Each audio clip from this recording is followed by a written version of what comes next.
ما الشما ويا جولي عرا خنوتي جيساني اي بتيسان عرا بقسي نجاي خالقني وامارا بقسي نجاي خالقني وامارا oduu gammachiisaa dhagahaa wal dhageessisaa buleen islaamaa salaamtaan keenya lagaa fi gaara qaxxaamuree bakka jirtanitti isin haadha qabu jecha guyyaan kan eeybaati congratulations markazni haaruun ar-rashid kan ustaaz isaanii kabajamaa fi jaalatamaa ustaaz abuu ubeydaa yookaan sheek xaahir abbuutiin durfamu kan yeroo dheeraaf toora onlaayinaatiin diin islaamaa barsiisaa ture barattoota isaa eebbaaf qopheesse haal duree barbaachisu hundaa xumuree isin afeeraa jira የመርከዝ ሃሩን ar-rashid ተማሪዎች እንኳን ደስ አላችሁ እንኳን በሰላም ዛሬው መረቃሁን በሰላም እንኳን ደረሳችሁ መርከዝ ሃሩን ar-rashid ብትወዳችሁ ሼክ ጣሂር አቦ እየተመራ ለተማሪዎች መረቃ ይገብዛችኋል ጉያን ሀዊን ኤጋ ቱረዱ ፌጅራ ሂንሃፊና ኑራ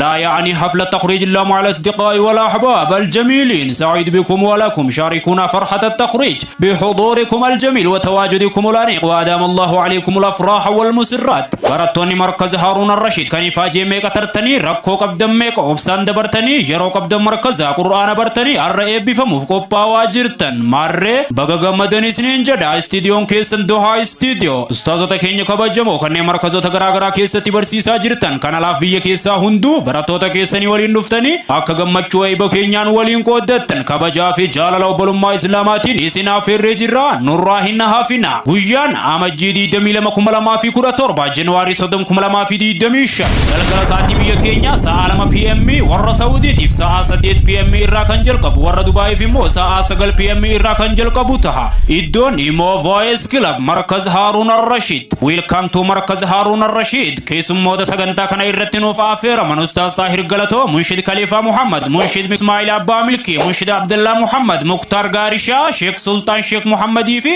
هوغنتو تغمتا اجتماع علوم دبلته سغنتا كن يرتي افير منج congratulation gammachuun keenya gammachuu keessanii nurraa hin hafina kan isiniin jedhan ustaaz markaza ustaaz abuu ubeyda yookaan sheek xaahir abbuu fi amirra markaza kanneen markaza keessatti faajee jabaa qaban kan galataan malan tokkoffaa asiyaa mangashaa lammaffaa tasliimaa taarikuu sadaffaa samiiraa tamaamii fi amira afraffaa muhammad amaan yommuu tahan isin simachuuf waamaraan qophoofneetti jirra jedhu ashukru wa tahiyya limuallimina wa sababu najahina wa tafawuqina thank you for greeting to our teachers they are the reason for our success in the excellence afirran kabajada kabajamana feramada hin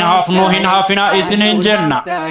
tikafi gudari zeybasitti toye tikafi gudari zeybasitti toye studio beeksisa garaagara waraqaa waamichaa nashiida markazaa fi kancidha sartifikeetii graphics design logo design baanaraa fi posteraas ni hojjanna nuqunnamuuf lakkoofsa bilbilaa duwwaa 9 6 3 6 6 6 7 5 9 jechuudhaan qabadha toora waasappii fi imoon nu harkadhaa isiniin jenna dohaa istiidiyoo filannoo keessan godha wassalaamu alaykum wa rahmatullaahi wa barakaatuh